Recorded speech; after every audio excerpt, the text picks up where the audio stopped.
This is the Nomad Futurist podcast, a podcast about the evolution of technology, society, and transformation. Connect with us, share your thoughts with us at nomadfuturist.com. Let's get this started. Here are Phil and Nabeel. Hello. Welcome to Nomad Futurist. This is your co-host Nabeel Mahmood, calling in from Kailua, Hawaii. This is your co-host, Phillip, Koblence from Montclair, New Jersey. This is Doris Li Yeh from Mirapath in Cupertino. And Abby in California. Doris, thank you very much for taking the time to join us today, calling in from the Silicon Valley. Wonderful to have you on board as one of our guests. It's been a long time overdue, but we finally did it. So before we get started, could you tell a little bit about yourself at a very high level of who Doris Li Yeh is? I consider myself a global citizen. I feel I'm an entrepreneur by nature. My daughter says that everything I look at, I think I want to productize and I want to sell for some reason. And then I was born in Thailand. I lived in Singapore, Iran, and Brazil. And I came to the United States when I was 23 years old after I graduated from the University of São Paulo as an electrical engineer. And I came here to work as an electrical engineer. Truly a global citizen. So before we get into any of the other technicalities over here, you've got a very interesting start to your life and your career. Tell us that entire journey from where you started and how you ended up in Sao Paulo to America.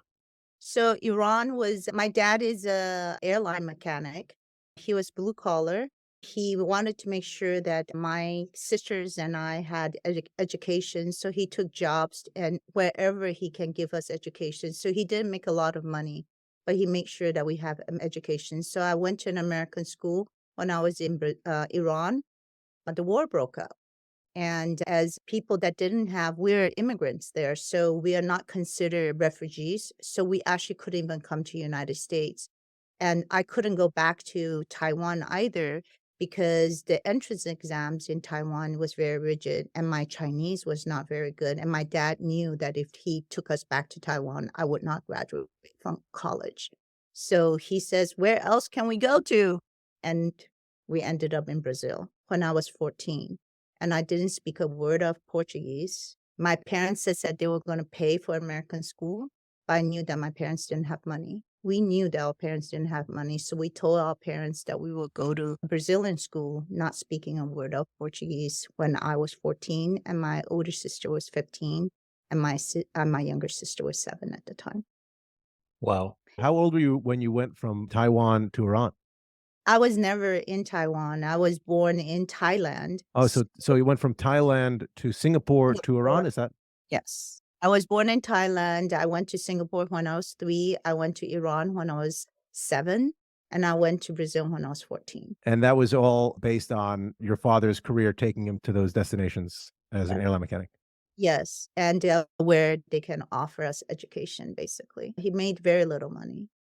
My mom was a stay-at-home mom. So she couldn't work. Actually, in Iran, you couldn't work.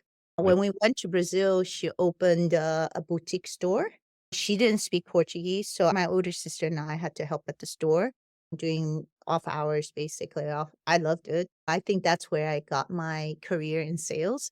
I learned how to sell to people in the boutique store. We sell like jewelries and clothing and kids' clothes. And I also did some wholesale procurement for her. And yeah, so it was very interesting, that journey. So culturally speaking, you go from Thailand and Singapore to Iran. What is that transition like? I mean, you think of Iran today as a super closed off society. I don't know that it was much more open back then, particularly to this is what you have 3 women in your family and your dad, right? So what was that like? Actually, during the regime of Shah, we were very open. We were very well received. And then when the Khomeini came in, we had to wear the chador. And if you didn't wear it, they would actually take us to the police station and paint us out. Anywhere that's open skin, they'll paint us black so that we would be ashamed. So we'll wear the covering, doesn't matter how hot it is. And I was there during the raiding of the bombs. So I was very young. My parents were scared to death, and then they didn't tell us, but I was young. So I was going on the rooftop looking for bullets, shells. And then we were wearing it as a prize necklace and everything. And my parents like freaked to death and they didn't want to tell us about it. But yeah, so we were having raid and our windows actually had to be taped because when the raid come, if you didn't tape the windows with tape, they would break. So we actually had to tape it with tapes so that when they come by, when the airplane comes by, it wouldn't shatter the glass. It was a very interesting time. And because I was in an American school, the red soldiers that we call them, they would come and close down our school every other day. So our school would open and then they'll come and close it down and then herd us into a room. And it was with their guns and everything. So it was interesting. It was How long did you have to live like that? Was it like 6 months, a year, 2? It's about 2 years because we didn't have anywhere to go, and my parents was adamant that we didn't go back to Taiwan at the time because he knew that we will not be able to get into college. So he was desperately trying to find some place where to land us. And we were on our way to Paraguay when we had to land in Brazil and take a bus to Paraguay. And he saw Brazil and he's like, man, this country is so luxurious. So lots of green and everything. So he decided to stay in Brazil. When, It's amazing. It's amazing. You know, you think about those decisions that are made, and you know, you want to think that there's all these like calculations done. It's like, oh no, this looks good. Let's just be here. And now, all these years later, we're talking about this story of this woman who has an electrical engineering degree from Sao Paulo because her dad liked the trees. Yeah, I know. Can you believe that? It was like, and we actually ended up in Paraguay, but Paraguay was a little bit dirtier than Brazil. So he was like, oh no, I think that Brazil has more opportunities. So that's how we landed in Brazil. So, and I'm very, very grateful because as a Chinese, in the culture of Chinese Asian women, are usually very submissive. Ever since I was young, I laugh, I wave my hand, I'm super passionate. And everyone would tell me that was wrong. And when I went to Brazil, was the first time that I saw a passionate woman. And I was like, wow, this race exists because Iran was also very closed down and shut down, right? When I went to Brazil is when I see how they're passionate about things. And I was like, wow, I found my tribe. I found my first tribe that I felt it was okay to be who I am. And I was very grateful because of that. That's amazing. So where did you guys end up in Brazil? In Sao Paulo? Yeah, we lived in São Paulo, and the story was interesting because I was in 8th grade, and the private school would not take our family actually as student because the principal said that we would not be able to catch up. And I remember the first day of school, I did not understand a word. I had to ask the student next to me for her notebook so I can copy her notebook. And guess how I learned Portuguese? I learned Portuguese in the corner bakery store. I would actually take my book and go to the corner bakery store. They have one in every single corner. And I would actually take that and sit at the corner bakery store and ask everyone every single questions. And they were just the most amazing and warm people. They would sit for hours teaching you how to speak and kind and generous with their time. And that's one thing about what I miss about Brazil is the generosity and the kindness to help you. They're not too busy. They're a little bit laid back. So they're very generous. So that's how I learned Portuguese. And actually, thanks to them, I ended the year from not knowing to the #1 student in my class in 8th grade. Oh, So you learned gosh, Portuguese in a year, less than a In year. a year. And then I got a scholarship to high schools. But it was very hard. It seems very easy, but it was very, very hard. You talk back on it as though it's like that, right? When you're experiencing it, my gosh, it's like, I'm sure it was crazy to think that you could do it. And then you did it. Was it a similar experience for your sisters? No, my older sister she's not as open as I am. She's more of an introvert. So it was very, very hard for her. And my younger sister was 7 years old. So for her, it was easier. But for my older sister, it was very, very hard. She was an introvert. She could not understand why I would stay at the bakery the whole day. Like, well, after actually talking to every single stranger that come by. Have you ever tried, Okay. tried Brazilian pastries? They're delicious, of Oh course. my gosh, you have to tell. guys are around the area, I'll take you to some Brazilian pastry and their beans. And whenever we get together, whenever our family get together, we'll always go for Iranian food and always Brazilian food. Yeah, those cultures have really had an impact on you, and both just fantastic. And couldn't be more opposite cuisines, but fantastic. Your primary language at the time was English, given the fact that you were in American schools. Yeah, it was Um, English. and how many languages are you up to at this point?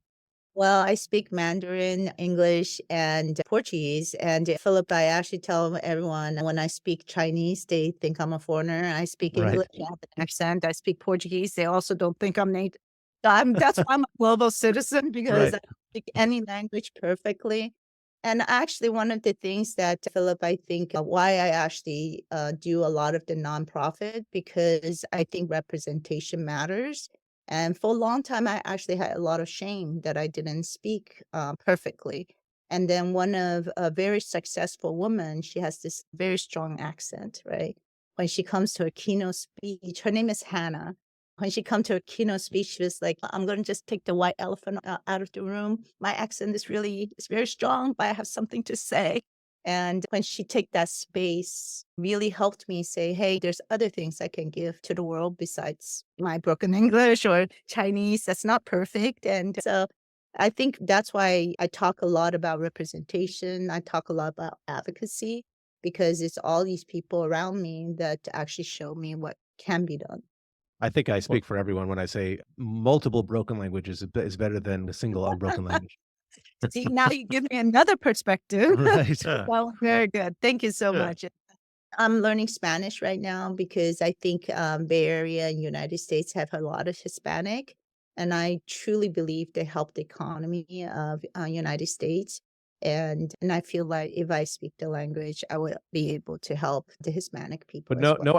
no Arabic from the time in Iran. My parents wanted me to speak French, and I Right. agreed with her because I thought it was the language of love. Yep. But then I went to Brazil and started mixing and all Latin roots. Right. Yeah. The romance languages there's too much. Yeah, it's the Portuguese. All right. Well, that's great. Let's switching gear just for a bit. So what made you decide to get a degree in electrical engineering? How'd you come about that? So my dream since I was 9 years old was to come to United States as the land of opportunity. And the easiest degree and most guaranteed way to get the green card was to get an engineering degree. So I applied for engineering school because my goal was actually that I was going to come to United States. It's probably the So- most honest answer we've ever gotten to that question. Like, it's not because I'm Exactly. passionate about electronics. I was always a tinkerer and I was taking apart. I wanted a green card. And I did the research on what degree gets me the green card better. And it's electrical engineering. Therefore, I went. There you go. I love it. I love it. Well, I'll be honest, I didn't like the degree. I didn't like computer science that much. I didn't like my professors as much as well. It's one of the most difficult school, but I knew this is where I wanted to be. And in Brazil, it's not like United States that you can change major in the middle. Once you're in that degree, you actually can't change. So I knew I had to finish the degree and get my degree. And I did. And I applied, and it's with my degree that the company brought me. I applied for a company that told me that they were going to bring me here, and they did. Now I'm just curious about this company. Ah, what, Nabeel? They're very much part of what I do today, actually. I think Steve Jobs says that you can never connect a dot looking forward, but you can always connect the dot looking backwards. Indeed. I was 16 years old, and someone came to me and asked me to do a translation for a company. And the company was the company that hired me. And that was the company that brought me here to United States. Was that FDTE No, I actually or didn't work Cyclades? with Cyclades. Cyclades was a router company in Brazil. It was the top number one router company in Brazil. They told me that I was going to be coming here and help them start the office here and sell lots and lots of router because they were very successful in Brazil. And I believed them. For the first year, I did 100 calls a day, talking to a lot of people, cold calling. every router that we sent out got returned because the standard here in the United States is very different from the standard in Brazil.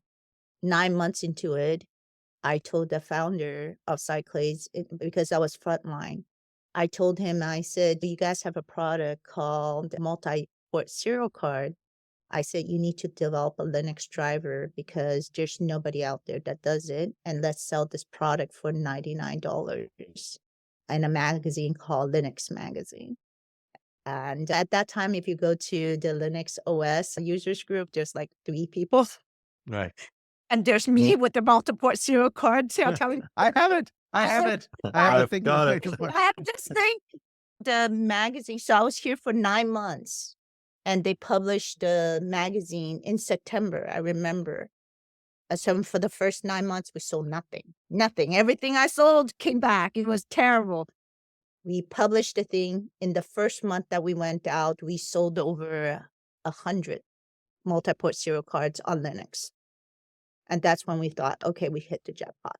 We will sell this product. And that product was what helped them develop the console server today that does all the out-of-band management for console servers. So they are the father of console server today that everyone is using to manage out-of-band Cisco routers and all the routers.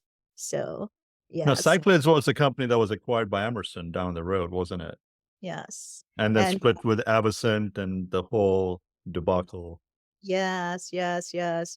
So the history of it is I always believe in honesty. And the owners of the company, the CEOs, the 2 CEOs, they're from Brazil. So they don't know too much about shares and everything. So I was actually pretty successful selling. But Cyclist was like my baby. So I didn't want to leave, but I had a lot of offer. And in my 7th year, I went to them and I said, I'm getting a lot of offer. I don't want to leave. I said, I won't leave. I don't even care about the pay. I said, I just want a little bit shares of the company. I said, I work very, very hard to grow the company. And I actually really appreciate the owners because they never dragged me along. They said that, Doris, we're from Brazil. We don't give shares out. And then I said, there's all these people offering me shares. I'm good. And they said, no, and we were from Brazil. We don't offer shares. And I think they thought that I was not going to leave. But VA Linux system came along. If you guys remember VA Linux systems, they came along and they made a very, very good offer for me. So the first year I joined VA Linux system, I earned 5 times the salary that I made at Cyclades, and VA Linux stock went public. That's That when was she got her black shirt. Right. That's my first black shirt from the Valley. well, you know what, Nabeel, I hope that the story was very good. But what happened is it went out at 389. By the time I could sell, it was 229. Right. And I was in the front line selling. So I really, really believed the product. So, and I felt that if I sell, it means that I didn't believe in the company. So I actually didn't sell any of the VA Linux stock. And you guys know how much the stock is at this. Well, Um, I learned what AMT taxes are. It's hindsight, I suppose, is 2020. But that's the thing. It's all about life is about as I get older. I learned that life is not about money or even happiness or joy or experience. It's about perspective. And like when you're living something, it's impossible to like see the forest for the trees or really understand what's going on. But if you can like master that 30,000-foot view and not be so hindered by your day-to-day experiences, it's just magic. You will sell the stock, don't sell the stock, it's one thing. But now you look back on it, you're like, oh, maybe I should have done this or should have done that. And I always look at my life and I just think that I never cared about money. I think money is important. Another story is my parents were not very well off, but because my dad works in the airlines, we could travel. However, it's always on standby. So our family of 5 would take the suitcases to the airport, and many times we couldn't get on the airplane. And I swear to myself that I would never be that poor. I said, I'm going to work hard because I don't want to be that poor. When I get into a country, I want to be able to enjoy the things in the country. I remember when I went to Paris and I really wanted to go up the Eiffel Tower. And my parents told me that they didn't have money to go up. And I told myself that when I return to Paris, I'll be able to afford to go up the Eiffel Tower. Guess when I returned back to Paris? Can't imagine. 5 years ago. Oh, Because I didn't dare break a promise that I told myself. right.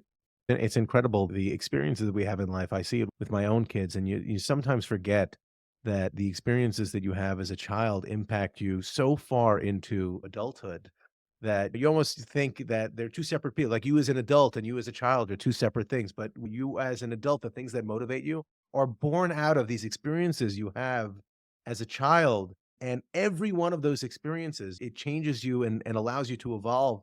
And you think some of those motivations are crazy, like your father going and seeing the trees in Brazil and saying, this is where we're going to be.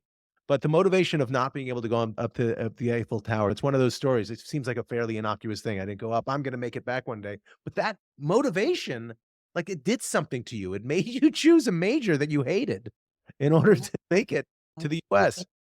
I think that even though I did go back, I think that this motivation, this small incident is what built my grit and my resilience. Phil, when I came so my parents didn't allow me to come to United States. When the company Cyclades offered me the job, my parents told me that they wanted me to go to NYU. They said that you have to get a master's degree. You're not going to start working. And I told my parents, they were traveling in Saudi Arabia at the time. I told them, when you're back, I'm no longer going to be here. And my parents' last word to me at the time was, if you suffer, don't call home. Wow.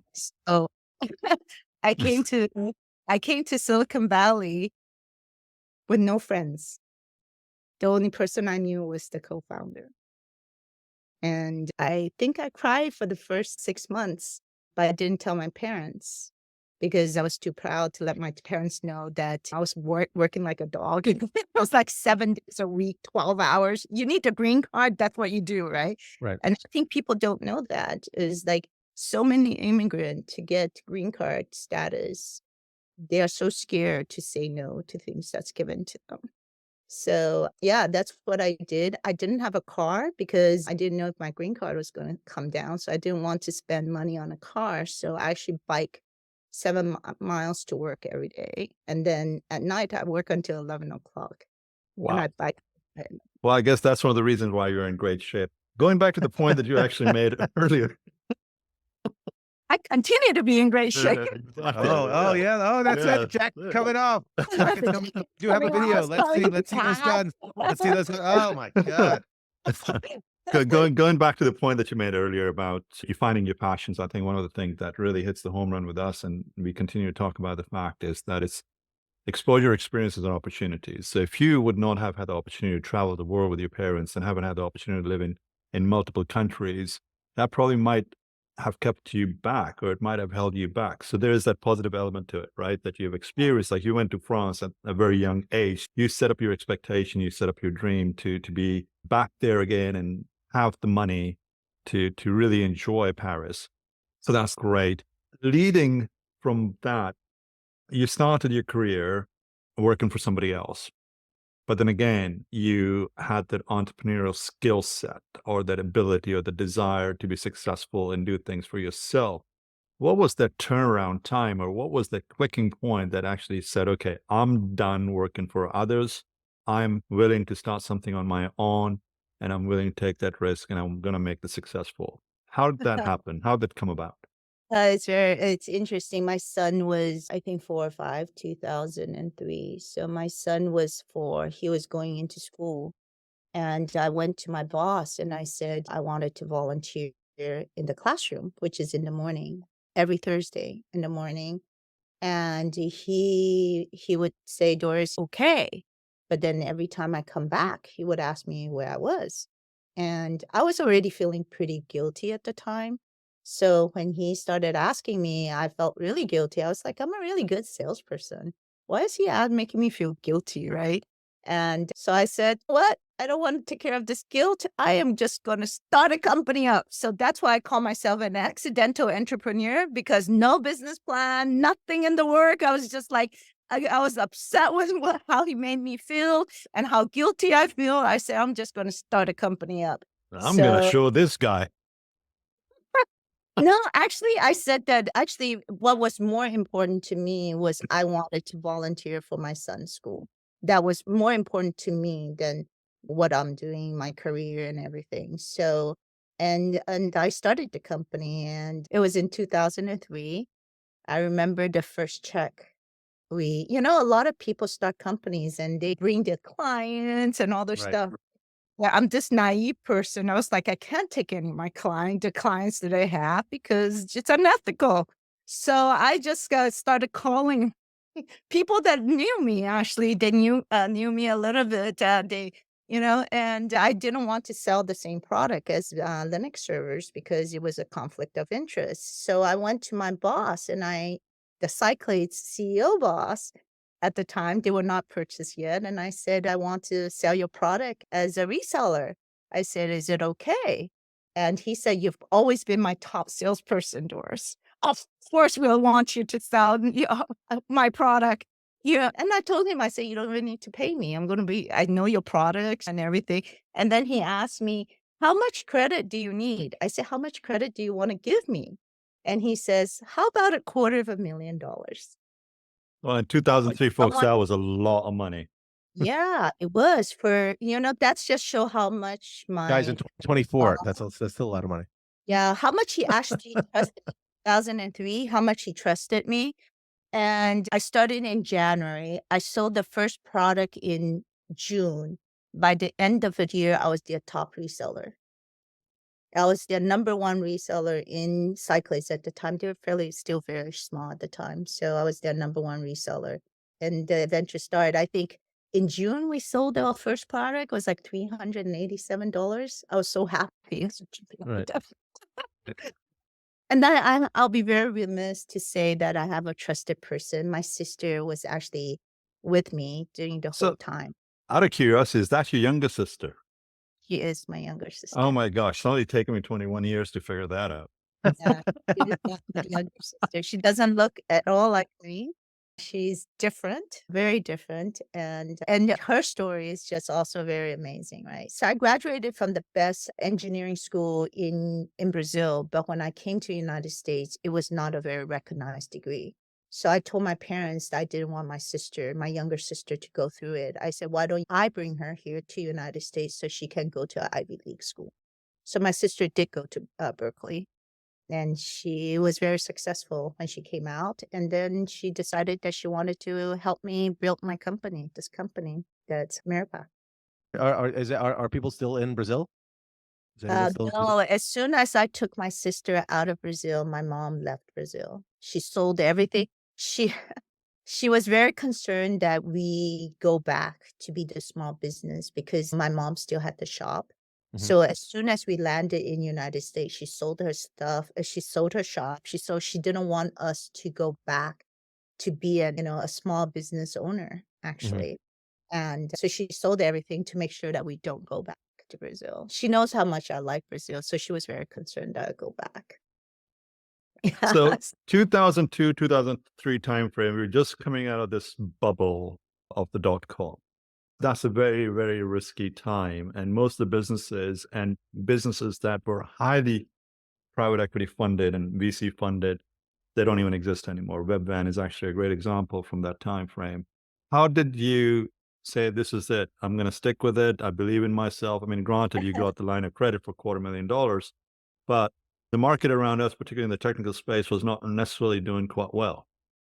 Well, Nabeel, like I said, I was an accidental entrepreneur. So when I went to my ex at the time, I said I wanted to start a company. He says, you're making so much money somewhere else. What are you doing? Taking our finance to zero.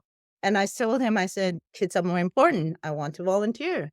And he was very, very concerned. And granted, he should be, because it was Asians. We're only engineer, lawyers. We're not most of us are not entrepreneurs. So the normal route is engineer, accountant, lawyer, doctors, right? You don't be an entrepreneur. Actually, it's actually kind of looked down on. At that time, it was kind of looked on. Now everyone wants to be an entrepreneur, and he was very concerned, and rightfully so. And I told him, I said, we don't need to spend that much money. If we didn't make money, we can just close it down. And I said, give me 1 year. I said, if we are profitable $1, I'm going to continue the business. If we're not profitable, I'll close the business and I'll go and work for someone else. And I think I took all the argument out of. What can I say? Right. He's like, oh, How do you like me now? Right. So he's actually very successful, and he was very, very successful. Actually, my journey in entrepreneurship was actually very, very, very hard, because he was very successful. In the Asian culture, women is supposed to stay home. And because he was very successful, I was told that I should stay home and be a stay-at-home mom, because we didn't need the money. And I always said that when we got married, I told you I wasn't going to be a stay-at-home mom. And he always says, but you never told me you're going to start a company. It's very different. Well, we are very proud of what you have been able to accomplish. But Now, he's a good friend. We're very good friends. We're raising our kids together, amazing kids. So yeah, so it was a journey. So wonderful. I have just an aside, which is you have this electrical engineering degree for Brazil, which you got admittedly just to get the green card because you needed it. But all of these positions have been sales for the most part, right? actually, no, I coded for 2 years. And I think it was so good that I coded for 2 years, because the 2 years I coded, every day I went into the office, I was looking at my watch, 10 o'clock, 12 o'clock, 2 o'clock. When is the day going to end? Right. Never ends. I was like, oh my God. And for 2 years, I did that. And Phil, when I went into sales, I can do it for 12, 16 hours, 7 days a week. And I would never think I'm working. And that's actually the thing is, I think passion is something people say it doesn't exist. But I actually think that once you find it, you would never know. You would never think it's work. They have that phrase, time flies when you're having fun. It came from for a reason, right? You spend so much of your life working that if you don't enjoy what you do. And productive hour, the most productive hours of our day, right? Right. And if you don't like it, it's torture. It's just, and that's the thing, the clock just moves so slowly. If you never had that experience, you wouldn't know Right. what you don't want, right? Of course. Look, there's no question. You need to experience the bad in order to know what the good is. That's why I don't know why Nabeel lives in Hawaii. Where do you vacation? There's nowhere to vacation. He lives there, right? What are you going to do? Yeah, I'm actually dealing with that right now. Where are we going? Yeah, exactly. I want to be you when I grow up, because I want to live in. Right. COVID really sparked an imagination, right? We do a technology age. How can we actually run a company when we can be anywhere in the world? I love to travel, and I think it's great, Nabeel, that you're in Hawaii. Right. But if you want to do it the right way, like we've talked about, and understand how to enjoy life, you live in Jersey. That's what you do, because then you could vacation anywhere. There's nowhere I can go that's not like, oh, I feel great. This place is amazing. No, there's still a lot of places, right, Nabeel? I'm sure that every time you go somewhere, you can bring Italy to Absolutely. Hawaii. Right. Right. It's true. But yeah, I noticed you didn't use Jersey in that example. Actually, Jersey's fine. nice. I love Jersey. I kid What's Jersey. the situation? Yeah, It's the yeah, situation. yeah, It's the exactly. A lake away from the Broadway show, which is like the best place to watch Broadway. It's like I'm always hoping to go back to New York anytime so that I can book a Broadway show and eat at all the Michelin. There are some really good Brazilian restaurants actually in Jersey. Jersey has a lot. I have to take you up. And the city. Yeah. I know that you haven't invited me, but I'm inviting myself. Right. No, you're anytime. We'll go visit Phil again. Right. So one of the things I want to have you share is your interest in giving back for what you have gone through and experienced in your life, and particularly focusing on minorities and women in this space. What are some of the things that you're currently involved in, and how could we potentially engage and partner up with your initiatives? I'm co-chairing the Women Initiative for Strategic Empowerment for USPAACC, which is U.S. Pan-Asian American Group. It's based out of Washington, D.C. They actually matchmake corporations with minority businesses. And their goal is to help minority Pan-Asian business. But the women group, we actually take all kinds of women, any race, gender, as long as they want to grow their business. And our goal is to really help women own their space and really own their voice. And I think, Nabeel, the reason I'm sharing that with you is being a Pan-Asian woman. Actually, it's not just Pan-Asian. When I talk to women from all different races, even today, they're saying that the job of a woman is actually being a mom. And I do think that is our job, but it should be shared equally with the father. And today, we don't think that is what is happening. And I think, like I said, representation matters. So it's only women that comes out and say, hey, what do I want from a partnership as I'm running the company? And what do I want? And the men coming and showing what does partnership looks like in marriage and in support, that I think that the world is going to become a better place. When I went to Harvard, Nabeel, there was 120 people in my class, and there was only 10 women. And when I asked the dean why that happened, he says that 3 weeks out of the year, even when we are CEOs, the female CEO says that their partner says that they cannot survive 3 weeks without the woman. So they cannot recruit women to the program.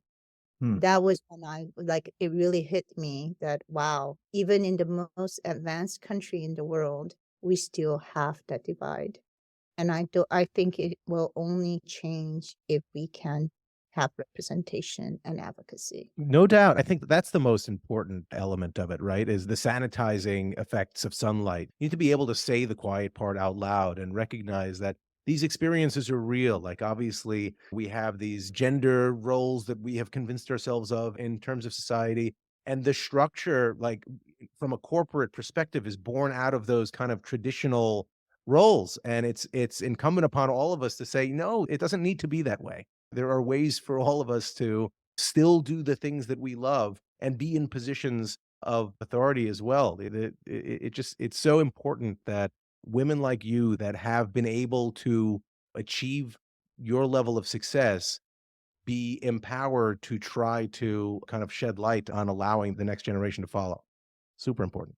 Yes, Philip, I could not have done it without some other woman representing and showing me the way, and men supporting me along and holding my hands. So I'm really, really grateful for the advocacy.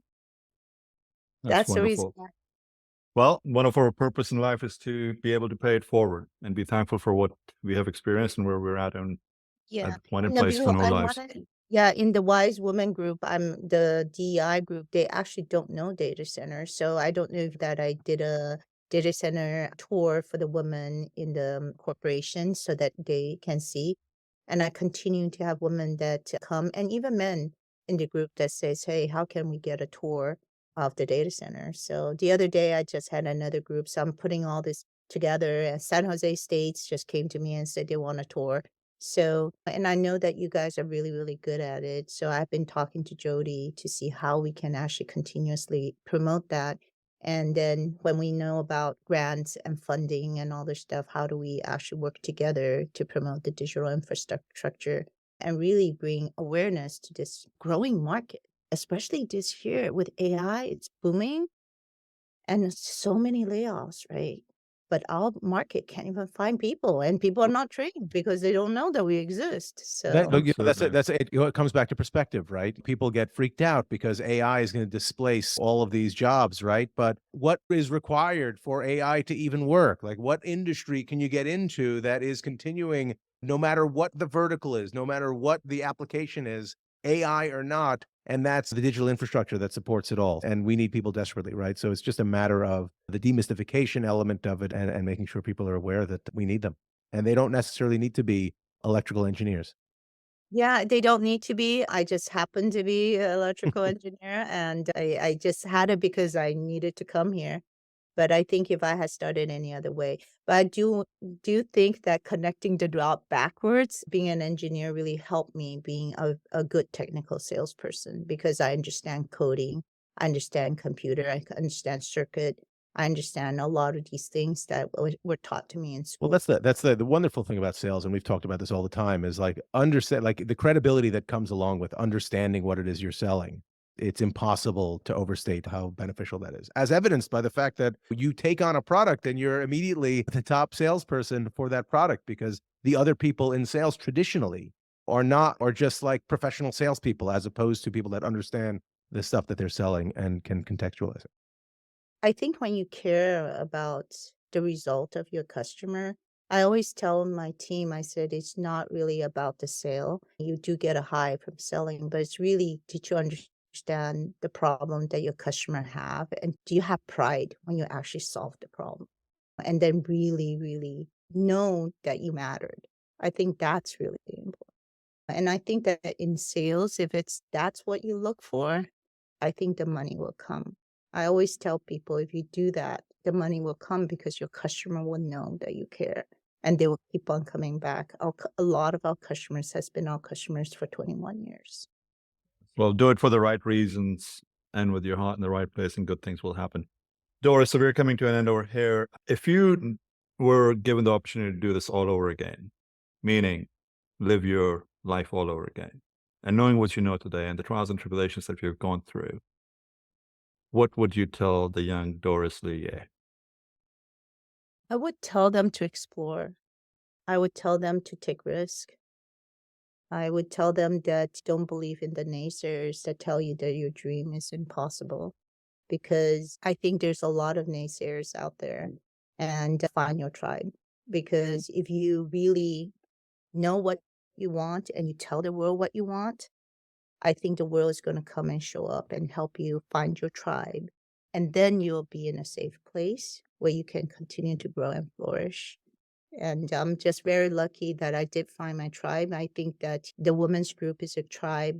I think the Nomad Futurist is a tribe because we're going after the same thing. Digital infrastructure is a tribe. And then I also tell people it's not mutually exclusive.